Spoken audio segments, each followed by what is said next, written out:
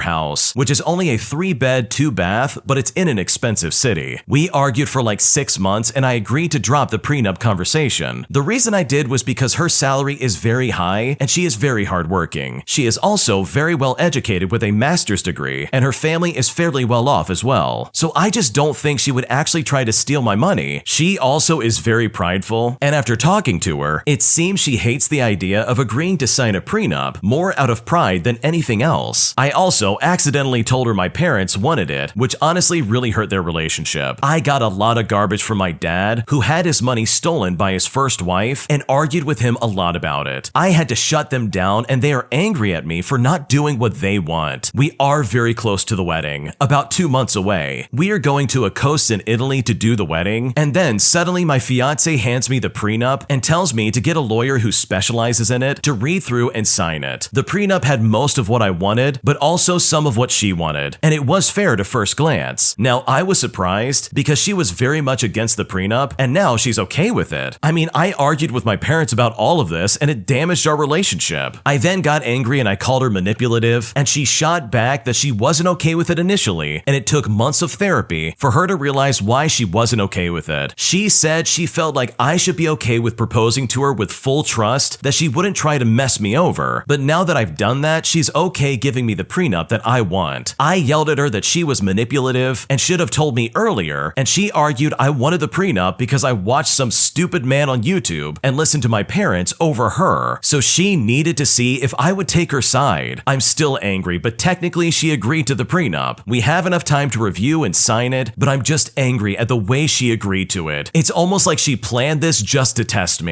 So am I the jerk in this situation? What should I do? Okay, this entire situation is such a mess. First off, I do think the original poster is a complete jerk. Like seriously, this is not a good situation. First off, you actually went to your fiance and said, hey, I want a prenup. You know, the very thing that's a great way to start off your marriage. Nothing quite like getting married and saying, hey, I don't trust you. You want to have a prenup? And you only wanted that because you watched a YouTube video and you listened to your stupid parents. You let YouTube and your parents get in the way of your future marriage. Like seriously, I don't think you're ready for marriage, and your fiance deserves a lot better than you. I'm just gonna say that outright. So with all that in mind, with all the things you lined up and how aggressive you were about her getting a prenup with you, after 6 months, she finally figured it out and said, okay, let's get a prenup. But then when she gives you the paperwork, you have the audacity to turn this around and be like, oh my gosh, you're so manipulative. How could you do this to me? Like, what are you talking about? This is literally what you wanted, right? Your paranoid self assumed that she was gonna try and mess you over at the end of the day. And now that she's actually doing what you want her to do, after 6 months of going to therapy to figure this out, you're now gonna get angry at her and be like, wow, I can't believe you would do this to me. Like, that is honestly the definition of insanity. She is literally doing exactly what you want, and it's still not good enough. So truly, with all things considered, I definitely think the original poster is a jerk. The way you went about this was so wrong, and it put your fiance in an awful position. Am I the jerk for telling my friend's girlfriend to stop trying to give me a reading with her tarot cards? Here's what happened. So my best friend has a girlfriend who is super weird, not just in the way she acts, but her whole personality as well. She believes in tarot cards, reading somebody's palms, crystal energy, and all that sort of crazy stuff. He started to bring her to group meetings, and she seemed like a relatively chill person. She was just chatting and smoking a little bit and stuff like that. Well, one time when I was at my best friend's house though, she started to ask me what my zodiac sign is, while also telling me what crystals match my energy. There was another time when one of our other friends was going through a breakup, and she just straight up said to him, I guess that's what happens when a Virgo dates an Aries. It's just my personal opinion that anyone who believes in this stuff probably has some screws loose up there, but I didn't say anything because that's his girlfriend. But she started to talk about this stuff more and more. I invited my best friend round to my house one day, and when he arrived, his girlfriend was there too. I wasn't rude or anything, but also wasn't super friendly to her because I didn't even invite her over. For a while, we were watching a movie, that is, until she pulled out a pack of those tarot cards. She started telling me that she wanted to give me a reading, so I said no thank you because I wasn't interested. But she started pushing, saying that she just wants to see what my reading comes out as. I think the fact that this was in my house and that I had not even invited her in the first place made me fly off the handle. I ended up saying to her in a loud voice, I have a reading for you. Stop with this garbage and get real. She asked if I was being serious, and my best friend thought I was joking, but I kept a straight face and I said that I wasn't, and that I was fed up with all this psycho garbage. His girlfriend started crying and calling me names, and my best friend called me a jerk before leaving. A few other friends that know us all have literally agreed with me, saying that she tries to push that garbage on everybody, and they're all fed up with it as well. But some others say that I should have just let her do it, just to get it over and done with. So honestly, am I the jerk in this situation? What should I do? I honestly think everybody kinda sucks here. Let's go through the list real quick. For starters, I think the way you reacted to this situation was so out of line. Like, there's no reason to act like that and freak out just because you don't like the fact that someone's into tarot cards. Which, by the way, I'm kind of in the same boat as you, but if someone believes in that stuff and it makes them happy, then go for it. It's literally harmless and it doesn't hurt me. So your reaction to her being like, hey, can I give you a reading or something like that, or whatever you do with tarot cards, that was so inappropriate. That was really rude. You've got to remember, that's your best friend's girlfriend. He does love her, and I think to a certain extent, there should be some semblance of mutual respect between you and his girlfriend, even if you don't see eye to eye, or even if it's over something so mundane as this. But on the other hand, the girlfriend absolutely stepped over the line. She clearly went out of her way to try and get a reading, and she's apparently been doing this to literally everybody. This is not an isolated incident. She's been doing this to everybody, and it's getting annoying. And like, here's the thing, don't get me wrong. If you believe in zodiac signs and crystals and tarot cards and reading reading of the palms and stuff like that, then go for it. You're not hurting me, you're not hurting people around you. And even though I don't believe in that stuff, it doesn't mean that you shouldn't be able to practice that on your own. But when you start pushing your beliefs or your practices on other people, almost demanding that they participate in the things that you're doing, that in my opinion is where you absolutely cross a line. And at that point, it's no longer something that you believe in, that you enjoy. And in that instance, it becomes super annoying. Like, I can understand why everybody would be getting frustrated at this lady and the fact that she's trying to get a reading on everybody around her. Like, that's really weird and that's really intrusive. Like, I don't know about you, but honestly, I wouldn't want to have to deal with that either. So I know if I was in your shoes, I would be apologizing to my best friend here. I'd be saying, hey, I'm really sorry about freaking out, but this stuff really bothers me. And then I would see if I could mend the relationship in some kind of way. But hopefully this can all blow over and everybody can just calm down, because the reaction from the original poster, as well as the pushy nature of this girlfriend, was overall completely out of line. An entitled Karen constantly calls into my place of business just to insult us whenever she has to make a payment on her account. And after dealing with this for so many months, I finally had enough, deciding to fight fire with fire and show this Karen exactly how toxic she truly is. Here's what happened. I used to work customer service for an insurance brokerage, and now I manage a customer service team, and I am in charge of client retention as well. So I don't receive calls anymore and only make a few, but this specific client is honestly one of the worst. It's one where I always have to call her back after one of her little tantrums. So this entitled Karen has made it very clear from the first interaction that I had with her almost 2 years ago that she's very unhappy with our service as well as our fees. Which, by the way, she knew about all of our fees and services available ever since she signed the dotted line. And trust me, she had so much she had to read. She always calls us to make her payments. She always complains about the fee. We always let her know she can call the carrier directly or set up an auto pay to avoid these fees. And her response every time is to say the following: "Why on earth would I do that if you're supposed to be my agent? I don't need to be doing that." So whenever I have to call her, I would just let her vent and curse for a while, and then in my calmest customer service voice, I would say to her, "Okay, whenever you're ready, you can give me the card number." She always says that when she opened her policy with us, the one agent who sold it to her would explain all of her renewals for her at the office. But now that ever since he started working from home, it's just been an issue left and right. I've always asked him about this entitled Karen, since she'd call back saying that she wanted to cancel her policy, you know, to see if he would give her a call to requote her with a different carrier, as well as to find out if he could find anything cheaper for her. He just saw the name and said, "No, I know who that is. She's always like that, and I've requoted her several times. There is literally no other carriers for her. She's insulted virtually everyone in the agency and has been the first person to earn the title of rude client pinned straight to her file. She calls and insults whoever gets the call, and on the next one complains and lies about how she was treated by the last person. We keep recordings of all of our calls, so I know for a fact that she is lying. We also have a 5-star rating on Google as well as our Yelp reviews. Most of our new business is from referrals, so she's really the only one who has a problem with us. Well, the other day, the entitled Karen called, but the person who took her call was having technical difficulties. He couldn't hear her much and wasn't sure if she could hear him as well. So he repeated a few times, "Ma'am, I don't know if you can hear me, but I cannot hear you. I'm gonna hang up the call now and call you back." And then he hung up the call. And honestly, this is where things really started to pop off. So after he hung up the phone, he got a call as soon as he did, and he had to pick it up. And when he was done with that, the entitled Karen in question was already calling again. He picked up the phone and immediately she was just insulting him, not letting him speak and not even saying what she needed help with. Then she hung up the phone on him. This representative, let's call him James, that's not his real name, called me immediately to explain what had just happened and test his line at the same time. It was indeed having some issues, so he ended up having to reboot his router and computer. So I called this Karen back, since she was clearly upset, and well, I mean, I had to do my job with client retention, right? When she picked up and I said my name, she immediately started cussing while also saying no one ever treated her so badly as James just did. She said she already knew who I was since we've spoken several times before, and that she wanted corporate to do something about James. She said to me, "James should be fired. You need to be more careful about who you have working for you." I tried to explain to her the situation at hand and that he was indeed having issues with his line, but she said that it was a lie and that he acted as if he was doing me a favor by taking my call when it's actually actually his job. I then told her that I had personally listened to the call recording, that we take complaints very seriously, and so on and so on. But she said that she didn't care. She stated that she knew this was being recorded and then proceeded to say as many curse words as she could think of, as if she was going off of a list. She then said she wanted corporate to hear that because she was so angry. Then this woman did something that honestly stunned me. I mean, she seriously had no shame. She told me that she was customer service before and now quality control,